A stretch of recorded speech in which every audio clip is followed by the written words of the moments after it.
Hey YouTube, it's Erica and I'm back to record my week 35 update slash 8-month post-op.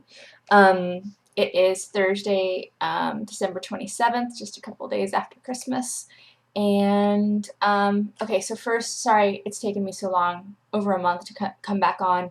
I have a couple really stupid reasons why I've been off. One is a couple people really wanted to know a typical day, like just without being careful, kind of what I'm eating and how many calories it is. And I just haven't tracked. Yeah, I'm okay at tracking days where I'm following a very specific regimen and I don't really have to like weigh things or figure out what the component ingredients are, but so I haven't had a good day to come back and tell you guys about, or a typical day, or a range of days to give you an idea. And so I'm like, well, if I don't have the information you guys requested, then I didn't want to come back on the line at all. And I realized that it's probably helpful to kind of just still keep in touch for both sides. It's helpful for me and probably for you. So anyway, that was one stupid reason. And then the second one was I wanted to figure out pictures, and I haven't spent spent very little time online, I should say, outside of work, unless it's connected to my phone. So those are my two reasons. I wanted to come back with more stuff, and I haven't made time for it. So I just said it's going to be easily 2013, halfway through 2013 if I don't just make videos. So I'm going to come back online even if I don't have information that's good. Pardon me. Okay, so straight to the numbers. I started my journey in late March 2012 at a high weight of 228.3 pounds. Date of surgery, I was 215 pounds, I think, on the nose. No, 215.6 pounds. As of today, I am, which is week 35, 8 months post-op, I am 140.8 pounds. And so, let me go. So the last video was, I think, about November 19th, and I was 145.2.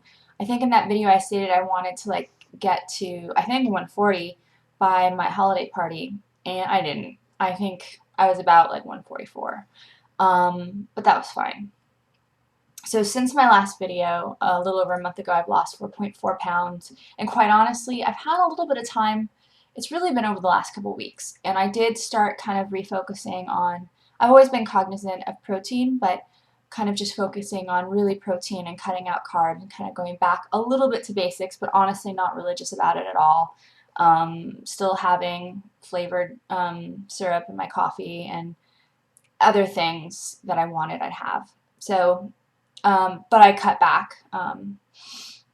And also I think there was a guideline that my doctor, my surgeon gave me that was good, and that was to focus on specific times of the day to eat and not just let yourself graze, because every couple hours I'm able to eat. I might get full pretty easily, but I could graze easily, and that's not really my normal habit. Kind of pre-op, I tended to go for long stretches of time without eating and then just being ravenous and eating a lot. And so that's actually a better behavior for me now because I'm not, I am more of a grazer than I ever used to be, but trying to kind of go back to just eating when I'm hungry and letting time pass is better. But anyways, so body fat. So last video I think I was about 26.6% body fat, and today I'm 25.5. So my lean mass calculates to 104.9 pounds. And so at an ideal body weight of 20% body fat, my ideal weight would be 131.12 pounds. So that means I have less than 10 pounds to lose. I have 9.68 pounds. Now I think I'm still going to lose some body mass.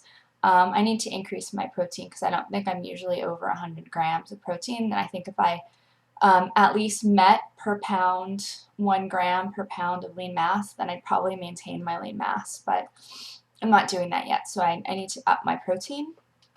But I don't know if I told, yeah, I think I said my numbers since surgery, right? Since surgery, I've lost 74.8. Since my high, I've lost 87.5. So pretty incredible that I've lost like the equivalent of a small celebrity, really. And I do get, like, again, it's still surreal. I put on some clothes. I found some jeans. I thought I'd thrown out everything. I'd actually given away a tremendous amount of stuff to a donation center locally, and like bags and bags. And I thought I'd given away everything. And then I went through my closet and found some jeans that I always thought were cute and small and whatever. And I put them on, and they're like just enormous. So, and I still, I look in the mirror and I'm about a size 8, really still consistently in a size 8. I have a couple pairs of size 6 jeans.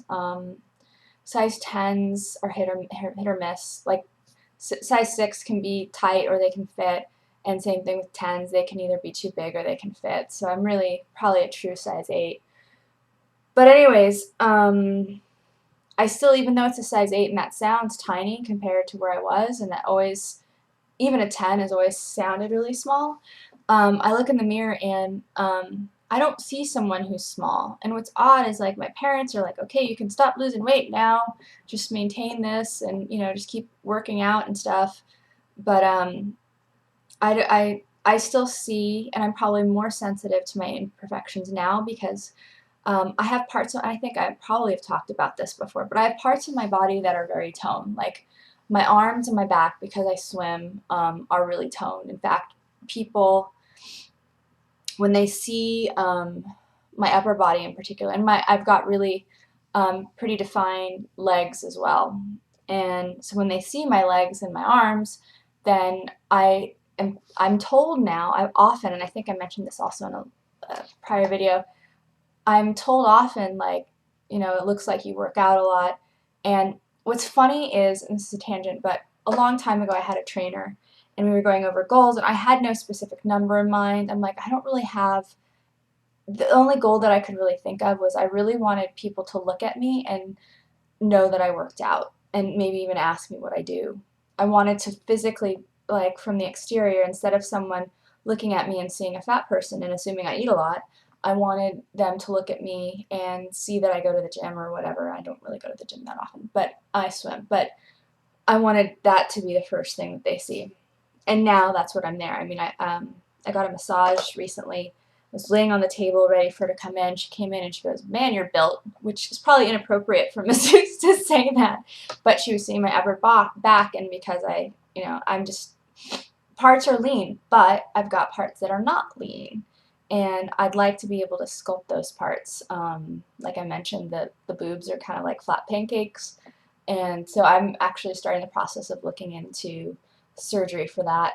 A lot of that's going to depend on costs. Living in the Bay Area in California, it's a lot more expensive than national average. So we'll see. And then like a tummy tuck. Oh, and also I didn't show you, my stomach's actually not the worst part of my body, and I don't have any part that's really awful, but I did want to mention, because I'm not going to show it in a video, my inner thigh is kind of like a deflated balloon. And you can't really, it's not super awful noticeable when you're just looking at me. It's more like I have to lift my leg, turn it in a certain angle, and you can kind of see that the skin just doesn't, it's not really like attached to my leg, if that makes sense. I'm sure anyone with loose skin understands.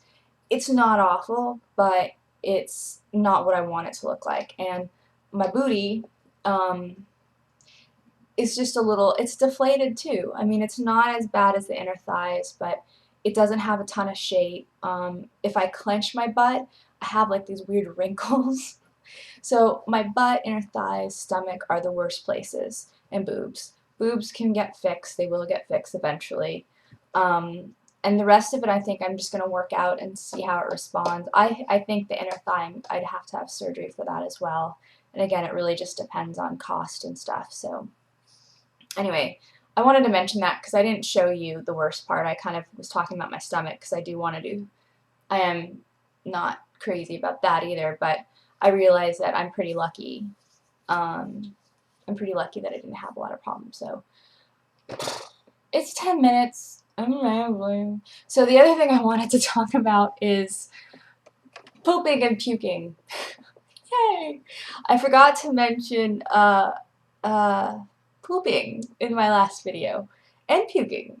So pooping, sorry to bring this up, I'm sorry that this is not like the most delicate of topics, but especially for people who are pre-op, you're gonna go through surgery, you're consuming a lot of like liquid stuff and not a lot of solids, and so it's not gonna be very common for you to poop.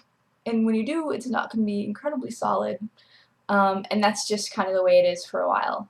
And now I'm eating probably a lot more fibrous foods and things like that, and I'm noticing I'm just a lot more regular and like nice, solid, regular poops. And so I guess it's probably intuitive, and it wasn't super alarming to me anyway that I wasn't regular before or that it was weird, but now I don't even know why I'm mentioning it, but you start eating, like, I like kale a lot, I like quinoa, and I'm starting to eat a lot more of that. So one of my staples is I finished with swim practice Monday and Wednesday night. I roll down the hill from swim team practice, go to Whole Foods, and I pick up, and what's great is that I only need a little bit because I hardly eat anything, like just a little bit of kale and some lentils or quinoa and one hard-boiled egg, and I can't even finish all of that. It's really very little kale and lentils, but the egg alone is pretty filling. But that's my kind of post-workout meal, I guess. So now that I'm eating that stuff, I'm regular. And then the other part was I haven't, knock on fake wood, I haven't had an issue with puking. I did, and it was a while ago. It was actually before the last video, I think, and I forgot to mention it. I've noticed that I have a little bit of an issue with rice, and I hadn't had rice probably, I think, until that meal, and I was eating kind of normal amounts. I usually have a pretty good barometer of where I am, and then all of a sudden I was like, not well, and my friend was like, knows the signs. He's like, you ate too much. I'm like, yeah, it was too much. And then I started just to really feel like kind of pale, and he's like, are you gonna throw up? I'm like, I think I might. So I went to the bathroom and out it came, and then I was fine. That's the only experience my entire 8 months of puking. And I don't know if it's because of just my body or because I'm just super cautious, but I know other people are probably cautious and they still have that problem. I stopped once. I now know what that point is when I need to stop, and that feeling is before I really feel like uncomfortable. But anyways, so that's enough puking. And I think that's all my topics, really. I'm still swimming. I'm not really going to the gym much, and it's been raining a lot, and so I haven't been running. I tried running on the treadmill at the gym, and that was so boring. And I don't know about anybody else, but when I'm on the treadmill, I feel like I'm kind of wibbly wobbling, like I can't just like run straight because I'm a klutz, I guess. But it's no fun. I have my headphones, but I really just want the weather to get better so I can start running outside and hiking and stuff. So I look forward to that. But in the meantime, I'll go to the gym once in a while and swim for sure. I'm getting faster, and that's all good. So that's it. Sorry, this is probably pretty boring and it's long, but that's all my updates. So I hope everyone's doing well. I hope you have a great holidays and a happy new year. And hopefully I can be on it and record another video next week. I'm almost going to break into the 130s. I can't believe it. So take care. I'll talk to you soon. Bye, YouTube.